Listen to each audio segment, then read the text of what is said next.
back, and there's some more breaking news coming in as far as Delhi's hit and drag case is concerned. This is another CCTV footage that has now emerged in this horror case. The video shows the police patrolling van passing by the scene of the accident just minutes later. We remember that there have been multiple allegations on the Delhi police. Some Zomato delivery guys who were also eyewitnesses in the case have said that they saw the PCR vans passing by, but nothing really was done. Anvit with us on the broadcast. Anvit, we'll try and connect with Anvit. I'm being told he's being patched, but the details which are emerging right now is that for those 10 to 12 kilometers, roughly for about 40 minutes, the time when unfortunately the girl was trapped under the car and she was being dragged for 10 to 12 kilometers, there were certain police patrolling vehicles that passed by, but they were clearly not patrolling. Anvit with us on the broadcast. Anvit, what do these details really tell us? This CCTV footage that says that and tells us that the PCR van actually passed by but missed this heinous crime which was happening right in front of them. Yeah, see, the footage shows that a PCR van passes, and then this Baleno follows the PCR van.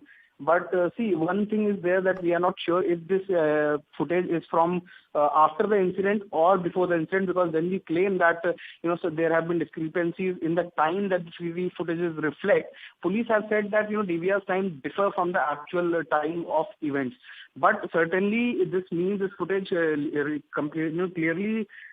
implies that there was police presence in the area, and when these two vehicles can be seen together, the Baleno can be seen right after the PCR van, it means that police was very much present in the area. And when these men, even after the incident, had been roaming around for at least 12 to 13 kilometers, why did the police turn a blind eye, or why did none of the pickets or that had been raised, particularly to take drunken driving or to keep us safe in the area, and the night patrol vehicles, 2,400 additional night patrol vehicles, why did they not spot this Baleno after the incident, or why did not any of the police officers intercept them?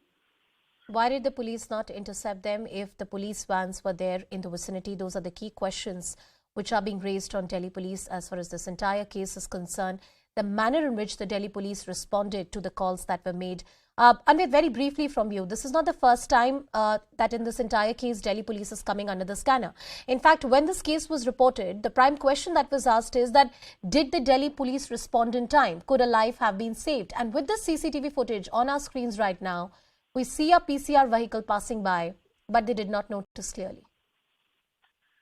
Yeah, Anusha, even on though the police had been saying that this is just an accident that has been flared up, the fact they cannot do away with and they cannot brush aside is that this vehicle with that body of the woman kept dragging it at least for half an hour or so for at least 12 to 13 kilometers driving at a slow speed.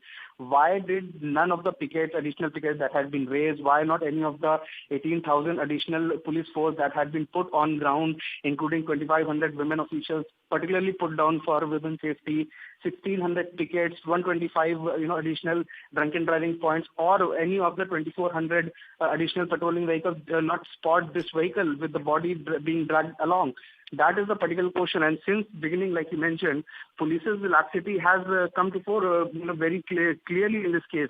Be it not intercepting the vehicle, be it recording Nidhi's statement 2 days later of the incident, because she too was drunk at the night and her statement cannot be completely relied upon. So these are points that which completely raise questions on police's probe in this matter, and it's clear that the police have not been up to the mark in this case. The police has not been up to the mark in this case, as Anvit Srivastava is pointing out. Anvit, any kind of internal inquiry that has been conducted by Delhi police as far as this case is concerned? Because the Aam Aadmi Party has made demands that an internal inquiry should be conducted and the officers who are responsible should be taken to task.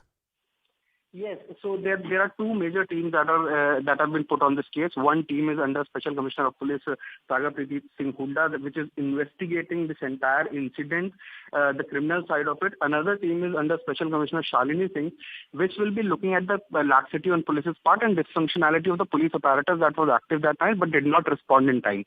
Both these teams one team will be charging the case while the other team will be submitting the CP, which will further be submitted to the Home Ministry, and then accordingly action will be taken if any laxity on account of any senior official or an official of lower rank who was supposed to patrol the area or keep an eye in the area is found. The two teams which are investigating this case, there are multiple angles which are being looked at To begin with, the Delhi police did not respond as professionally as they are expected to, especially in a case like this. There were tall promises that were made by the Delhi police that on the 31st of night there's going to be a special vigil, people party, there's drunken driving, a lot of menaces are witnessed on the streets of the national capital, and that's exactly something that the police authorities are supposed to address. This video once again establishes that there's so much more that needs to be done when it comes to making the national capital safe for women, for men, for anyone who's flying on the roads at any point in the day. They don't deserve to be killed in the manner Anjali was killed.